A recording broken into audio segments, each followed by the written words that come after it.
नमस्कार, आप सभी का स्वागत है सक्सेस पॉइंट क्लासेस में। और आज की वीडियो में हम देखेंगे पेडागोजी से संबंधित महत्वपूर्ण प्रश्नों। तो चलो वीडियो शुरू करते हैं। तो पहला क्वेश्चन है हमारा, शरीर में सबसे लंबी हड्डी का नाम क्या है? तो हमारे जो शरीर में सबसे हड्डी का नाम है वह है फीमर, जो कि हमारे जांघ में होती है। क्वेश्चन नंबर 2, शरीर में सबसे छोटी हड्डी का नाम क्या है?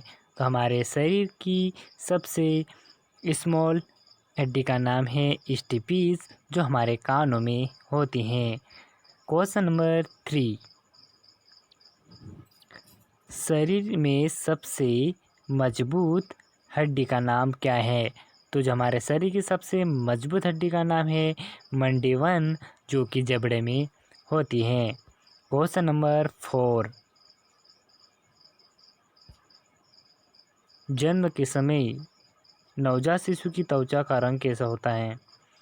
तो जन्म के समय नवजात शिशु का जो रंग होता है हल्का गुलाबी होता है, लेकिन 15 दिन के बाद त्वचा इस रंग को प्राप्त कर लेती है। क्वेश्चन नंबर 5,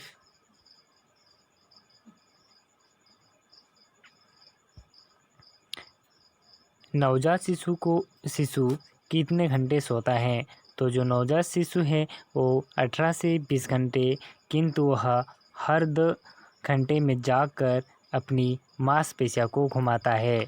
क्वेश्चन नंबर 6, बालक का विकास 6 वर्ष तक लगभग कितने प्रतिशत हो जाता है? जो बालक का विकास होता है वो 6 वर्ष में लगभग 90% हो जाता है। क्वेश्चन नंबर 7, बालक का विकास 10 वर्ष तक लगभग कितने प्रतिशत हो जाता है? तो जो बालक का विकास होता है 10 वर्ष में लगभग 95% हो जाता है। क्वेश्चन नंबर 8, बाल्य अवस्था में बालक की हड्डियां कितनी होती हैं? तो बाल्य अवस्था में बालक की जो हड्डियां होती हैं वो 270 से लेके 350 तक हो जाती है।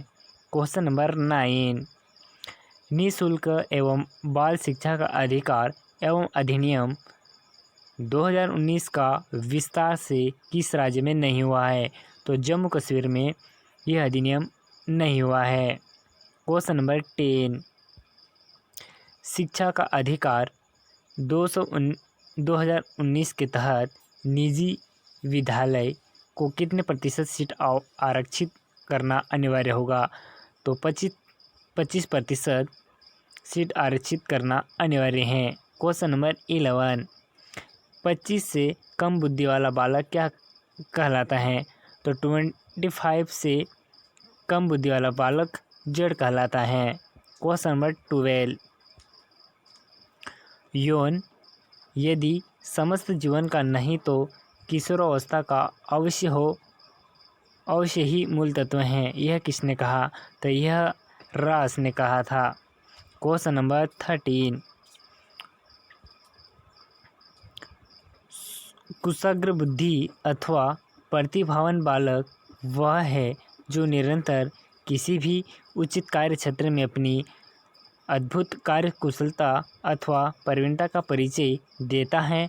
यह कथन किसका है? तो यह कथन है हेविंगहर्स्ट का है। क्वेश्चन नंबर 14, पिछड़ा बालक वह है जो अपनी अध्ययन के मध्यकाल में अपनी कक्षा का कार्य जो उसकी आयु के अनुसार एक कक्षा नीचे का है करने में असमर्थ रहता है, यह किसने कहा? तो यह सिरल बर्डर ने कहा था। क्वेश्चन नंबर 15, समस्यात्मक बालक उन बालकों के लिए प्रयोग किया जाता है जिनका व्यवहार अथवा व्यक्तित्व किसी बात में गंभीर रूप से असामान्य होता है। यह कथन किस मनोवैज्ञानिक का है? तो यह कथन है वैलेंटाइन का है। क्वेश्चन नंबर 16, वह बालक जो समाज द्वारा स्वीकृत आचरण का पालन नहीं करता है अपराधी कहलाता है। यह किसने कहा? तो यह हीली ने कहा था। क्वेश्चन नंबर 17, बुद्धि के किस सिद्धांतों को बालों का ढेर कहा जाता है?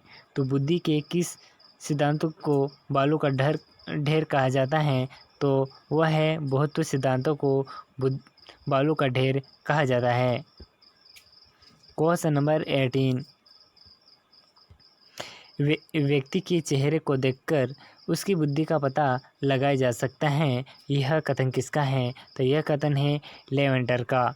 क्वेश्चन नंबर 19, वे शिक्षार्थी जो सर्वधन ज्ञान और शैक्षणिक दक्षता को हार्दिक इच्छा प्रदर्शित करते हैं उनके पास होता है। तो उनके पास होता है निष्पादन अपागम अभिविन्यास होता है। क्वेश्चन नंबर 20, प्रतिभाशाली बालक वह है जो अपने उत्पादन की मात्रा दर तथा गुणवत्ता में विशिष्ट होता है। यह कथन किसने दिया था? टर्मले एवं ऑर्डन द्वारा दिया गया। क्वेश्चन नंबर 21, 12 वर्ष तक के बालक के मस्तिष्क का भार कितना होता है? तो 12 वर्ष तक बालक का जो भार होता है वो 1216 ग्राम, जबकि एक स्वस्थ मनुष्य के मस्तिष्क का भार 1400 होता है। क्वेश्चन नंबर 22, मनुष्य के शरीर में कितनी हड्डियां होती हैं? तो हमारे मनुष्य की हड्डियों में 206 हड्डियां होती हैं, जबकि बालक के जन्म के समय बालक में 270 हड्डियां होती हैं एवं बाल्यावस्था में बालक की हड्डियां 350 होती हैं। क्वेश्चन नंबर 23, बालक की विकास की दशा कैसी होती है? तो जो बालक की विकास की जो दशा होती है सिर से पैर की ओर, इसे इंद्र से बाहर की ओर और सामान्य से विशिष्टता की ओर भी कहते हैं। क्वेश्चन नंबर 24, विश्लेषणात्मक मनोविज्ञान के जनक कौन है? तो विश्लेषणात्मक मनोविज्ञान के जनक है Sigmund Freud. Question number 25,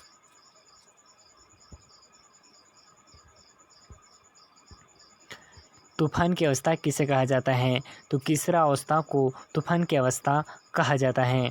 question number 26, किशोर अवस्था को तूफान अवस्था किसने कहा? तो किशोर अवस्था को तूफान की अवस्था स्टैनले हॉल ने कहा। क्वेश्चन नंबर 27, नैतिक विकास का सिद्धांत किसने दिया? तो नैतिक विकास का सिद्धांत कोहलन वर्ग ने दिया। क्वेश्चन नंबर 28, मूल प्रवृत्ति का सिद्धांत किसने दिया? तो मूल प्रवृत्ति का सिद्धांत मेडियल ने दिया था। 14 मूल प्रवृत्तियाँ बनाई। क्वेश्चन नंबर 29, सेवक क्या है? तो सेवक क्या है? मन की उत्तेजित दशा को सेवक कहा जाता है। मन की उत्तेजित दशा को सेवक कहते हैं, जिसे क्रोध, खुशी ये सेवक के प्रकार हैं। क्वेश्चन नंबर 30, व्यक्तित्व का स्वभाव सिद्धांत किसने दिया? तो व्यक्तित्व का स्वभाव सिद्धांत कोलरोजर ने दिया था।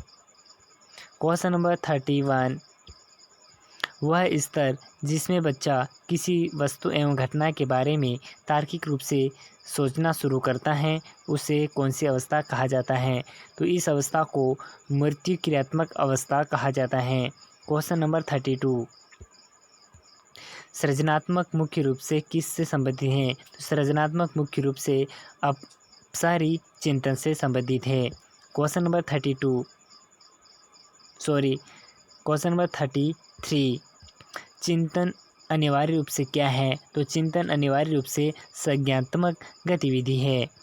क्वेश्चन नंबर 34, किसी बालक में चिंतन की योग्यता उसके सफल जीवन का मूल आधार है। यह कथन किसका है? तो यह कथन है क्रो और क्रो का कथन है।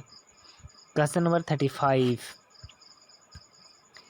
चिंतन की दृष्टि से किसी बच्चे में श्रेष्ठ चिंतन है तो उसे क्या कहेंगे? तो उसे कहेंगे हम तार्किक चिंतन। क्वेश्चन नंबर 36, पियाजे के अनुसार किसी बालक में तार्किकता का अभाव किस आयु तक होता है? किस आयु तक होता है? तो यह 7 वर्ष तक होता है। क्वेश्चन नंबर 37, किसी बच्चे के चिंतन में आयु के बढ़ने के साथ साथ किसकी प्रधानता बढ़ती है? तो इसका उत्तर है तर्क की प्रधानता बढ़ती है। क्वेश्चन नंबर 38, जन्म के बाद किसी बालक में चिंतन का विकास कब प्रारंभ होता है? तो जन्म के बाद किसी भी बालक का चिंतन का जो विकास है वो 2 वर्ष की आयु के बाद प्रारंभ होता है। क्वेश्चन नंबर 39, किसी छात्र का बौद्धिक विकास, शारीरिक विकास तथा संज्ञानात्मक विकास किसकी विकास की प्रक्रिया को कौन सा कारक है? तो वह है आंतरिक कारक। क्वेश्चन नंबर 40, माता पिता के संतानों को प्राप्त होने वाले गुणों को कहते हैं। माता पिता के संतानों को प्राप्त होने वाले गुणों को कहते हैं वंशानुक्रम। क्वेश्चन नंबर 41, अधिगम की प्रक्रिया पूर्ण कब होती है? तो अधिगमन की प्रक्रिया जब व्यवहार में स्थायी परिवर्तन हो जाता है। क्वेश्चन नंबर 42, मनोविज्ञान का जनक किसे कहा जाता है? तो सिगमंड फ्राइड को मनोविज्ञान का जनक कहा जाता है।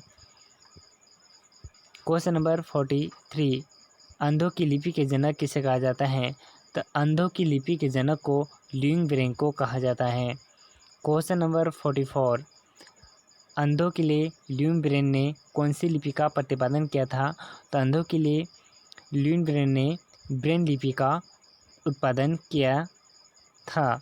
क्वेश्चन नंबर 45, नर्सरी पद्धति के जनक किसे कहा जाता है? तो मारिया मॉन्टेसरी को नर्सरी पद्धति के जनक कहा जाता है। क्वेश्चन नंबर 46, एलकेजी व यूकेजी पद्धति के जनक कौन है? तो एलकेजी एवं यूकेजी की पद्धति के जनक है फ्राइबेल। क्वेश्चन नंबर 47, जीन पियाजे कहाँ के वैज्ञानिक थे? तो जीन पियाजे स्विट्जरलैंड के वैज्ञानिक थे। क्वेश्चन नंबर 48, जीन पियाजे किस विचारधारा के समर्थक थे? तो जीन पियाजे संज्ञानात्मक विचारधारा के समर्थक थे। क्वेश्चन नंबर 49, स्कीमा सिद्धांत के जनक किसे माना जाता है? तो जीन पियाजे को स्कीमा सिद्धांत के जनक माना जाता है। क्वेश्चन नंबर 50, जीन पियाजे ने अपना प्रयोग किस पर किया था? तो जीन पियाजे ने 2 पितृ एवं पुत्र पर अपना प्रयोग किया था। तो गाइस, ये थे हमारे इम्पोर्टेंट क्वेश्चन पेडागोजी से संबंधित। ये किसी न किसी एग्ज़ाम में पूछे गए इम्पोर्टेंट प्रश्न हैं। इन प्रश्नों को अच्छे से पढ़ लीजिए और अगला वीडियो देखने के लिए चैनल को सब्सक्राइब कर देना और पास में बेल आइकन को प्रेस कर देना ताकि हर वीडियो की नोटिफिकेशन आपको मिल सके। तो thank you for watching this video. मिलते हैं नेक्स्ट वीडियो में।